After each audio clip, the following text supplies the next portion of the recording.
Magandang araw, magandang tanghali, magandang gabi sa lahat ng mga nanonood at nakikinig sa mga panig ng Ang topic natin ngayon ay tungkol sa mga espiritista, manghuhula, mahika, kulam, mananawas o albularyo. Kayo po ba ay naniniwala sa kanila? O isa ka ba sa mga gumagawa ng ganito?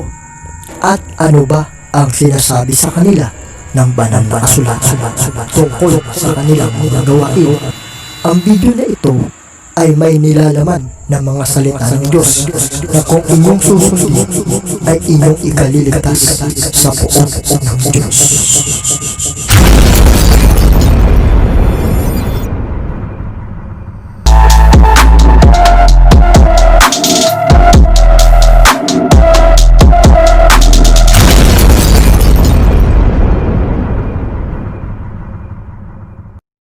Ginusto mo bang makita ang iyong hinaharap upang mapabuti o makaiwas sa kamalasan?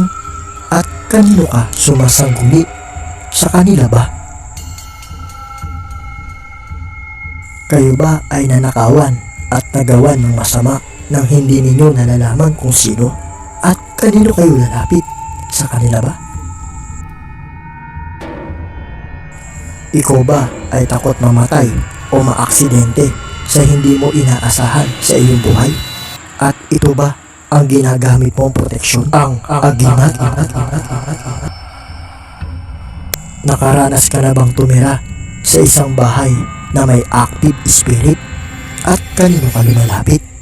Sa kanila ba? Manghang-mangha at bilib na bilib ka ba sa kanila? At nais mong matuto ng kanilang ginagawa? Nagpapaturo ka ba sa kanila? Nagawan ka ba ng kasalanan at nais mong gumanti? At naiinggit ka ba sa iyong kapwa-tao? Hindi mo siya kaya sa harapan. Tama ba na sa kanya ka lumapit at nagbayad upang makaperwisyo at magpahirap ng ibang tao? Sa kanya ka lumalapit? Namatayan ka na ba? O may gumugulo o humihingi ng tulong na kaluluwa kaya nais mo silang makausap? Kanino ka sumasangguni? Sa kanila ba? May mga bumubulong sa iyong isipan at tila ba nawawala ka sa iyong sarili at nagkakaroon ka ng mga sakit na hindi mapaliwanag na likha ng kababalaghan. Kanino ka pupunta? At kanino ka magpapagamot sa kanila?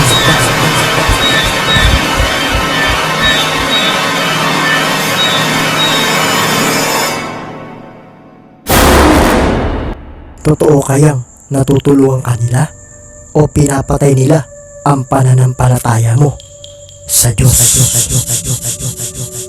At kung ikaw naman ay isa sa mga gumagawa ng mga ganitong kababalagan, ay alam mo ba ang iyong sasapitin sa kamay ng Diyos? At dahil naman nakikipag-ugnayan ka sa mga espiritong pumayapa o sa espiritong sasama, ay ibibilang ka ng Diyos sa walang kaparusahan.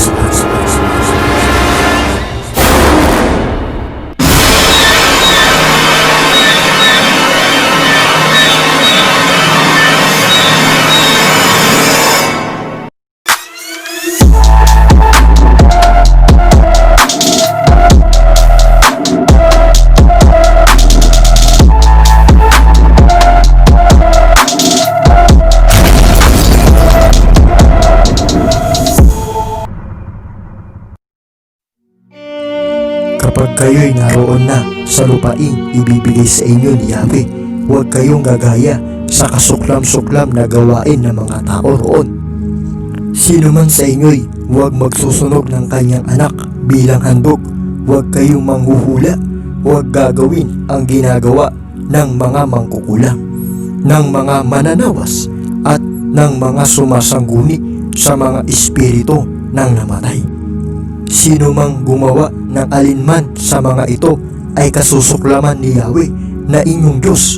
Pakatandaan ninyo na iyan ang dahilan kaya niya itataboy ang mga nakatira sa lupaing pupuntahan ninyo. Lubos kayong maging tapat sa Diyos ninyong si Yahweh. Ang mga bansang inyong sasakupin ay sumusunod sa mga manghuhula at mga naniniwala sa mga agimat. Subalit ang mga ito ay ipinagbabawal sa inyo ng Diyos ninyong si Yahweh. Deuteronomio 18:9-14. Kulam. Huwag ninyong babalikan ang mga inaalihan ng masasamang espiritu ni ang mga mangkukulam. Huwag ninyong hanapin na magpakahawa sa kanila. Ako ang Panginoon ninyong Diyos. Levitico 19:22. Pagsamba sa Diyos-Diyosan, pangkukulam, pagkapuot sa isa't isa, pag-aaway-away, pagsiselos, pagkakagalit at kasakiman, pagkakampi-kampi at pagkakabaha-bahagi. Galatia 6:20. Ang mangkukulam ay dapat patayin. Exodo 22:18. Bakit mahigpit na ipinagbabawal ng Diyos ang pangkukulam? Ito ang pinakamahalagang utos. Sumagot si Jesus, ibigin mo ang Panginoon mong Diyos ng buong puso, ng buong kaluluwa at ng buong pag-iisip. Ito naman ang pangalawa, ibigin mo ang iyong kapwa gaya ng pag-ibig mo sa iyong sarili. Mateo 22:37-38-39. Marami sa mga sumampalataya ang dumating at nagpahayag na sila ay nangkukulam. Tinipon nila ang kanilang mga aklat at sinunog ang mga ito sa harap ng madla. Sa kabuuan, ang halaga ng mga ito ay umabot sa 50,000 salaping pilak. Gawa 19:17-18-19. Mga manghuhula, mga albularyo, mga sumasangguni sa mga kaluluwa o mga namatay na. Ano ang sinasabi ng banal na kasulatan sa kanila? At pagka kanilang sasabihin sa inyo, hanapin ninyo silang nakikipagsanggunian sa masamang espiritu at mga manghuhula na nagsisihuni at nagsisibulong. Hindi ba marapat na sanggunian ng bayan ang kanilang Diyos dahil baga sa mga buhay ay sasangguni sila sa mga patay? Isaiah 8:19. Sino man sa inyo'y huwag magsusunog ng kanyang anak bilang handog. Huwag kayong manghuhula. Huwag gagawin ang ginagawa ng mga mangkukulam, ng mga mananawas at ng mga sumasangguni sa mga espiritong namatay. Sino mang gumawa ng alinman sa mga ito ay kasusuklaman ni Yahweh na inyong Diyos. Pakatandaan ninyo na iyan ang dahilan kaya niya itataboy ang mga nakatira sa lupain ay pupuntahan ninyo. Huwag makakasumpong sa iyo ng sino mang nagpaparaan sa apoy ng kanyang anak na lalaki o babae o nanghuhula o nagmamasid ng mga pamahiin o enkantador o manggagaway o enkantador na mga ahas o nakikipagsanggunian sa mga masasamang espiritu o mahiko o sumasangguni sa mga patay. Sapagkat sino man gumagawa ng mga bagay na ito ay karumalduman sa Panginoon. At dahil sa mga karumalduman na ito ay pinalalaya sila ng Panginoon ng Diyos sa harap mo. Deuteronomio 18:12. Napakalinaw ng katuruan ng Biblia patungkol sa paksa ng pagtawag at pakikipag-usap sa kaluluwa ng mga namatay. Ididokumento ng malinaw sa Biblia ang gawain ng mga tumatawag sa kaluluwa o mediums, pagsapi ng kaluluwa sa tao at panghuhula, pananawas at pangkukulam. Nagwakas naman ang paghahari ng makapangyarihang hari noon sa Israel na si Saul, na tuluyan siyang tumalikod sa Diyos at sumangguni sa isang mangkukulam. Pinili ni Saul na humanap ng kasagutan mula sa isang mangkukulam nang hindi siya sinagot ng Diyos nang ayon sa kanyang kagustuhan. Ayon sa talatang Samuel 28 6-20. Hiniling ni Saul sa mangkukulam na tawagin ang espiritu ng propetang si Samuel. Ang malaking kasalanang ito ay binanggit kalaunan sa unang Kronika 10:13 at 14, kung saan binigyan diin ang ginawang pagkakamali ni Saul. Namatay si Saul sapagkat hindi siya naging tapat kay Yahweh at sinuway niya ang kanyang mga utos. Sumangguni pa siya sa kumakausap sa espiritu ng namatay sa halip na kay Yahweh. Kaya siya pinatay ni Yahweh at ibinigay ang paghahari kay David na anak ni Jesse.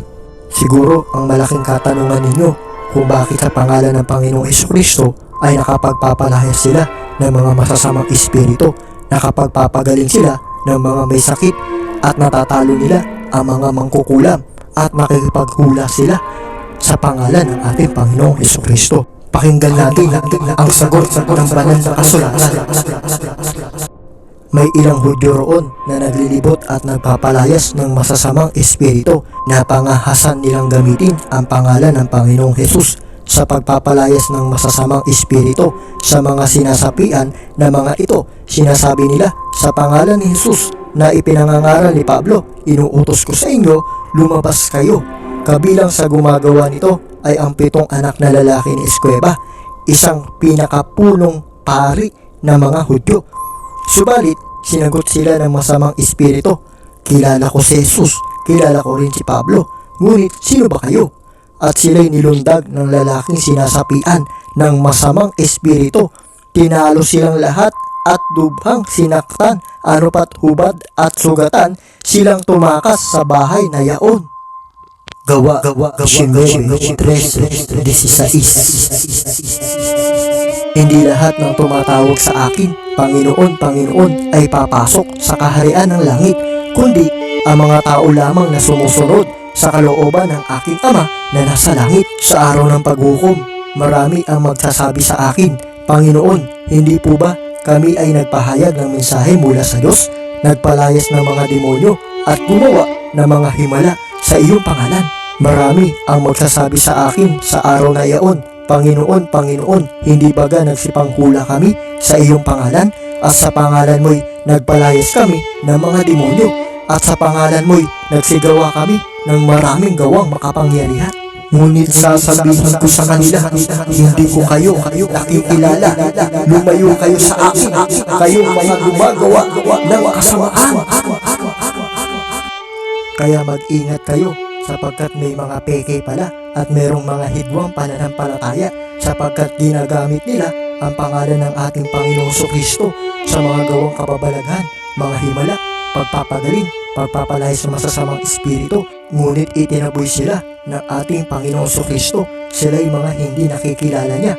Kaya mag-iingat kayo, sapagkat ang diablo rin ay gumagawa ng mga himala. Ang utos ng Panginoon Diyos at ng Panginoong Hesukristo magpapahid ng langis at manalangin ng taimtim sa ating Panginoon Diyos. Ang utos ng ating Panginoong Hesukristo, sundin ang kalooban ng Panginoon Diyos na nasa langit at hanapin ang kaharian at bayan ng ating Panginoon Diyos, na siya naman kinaroroonan ng anak ng Diyos, ang kawan ni Kristo.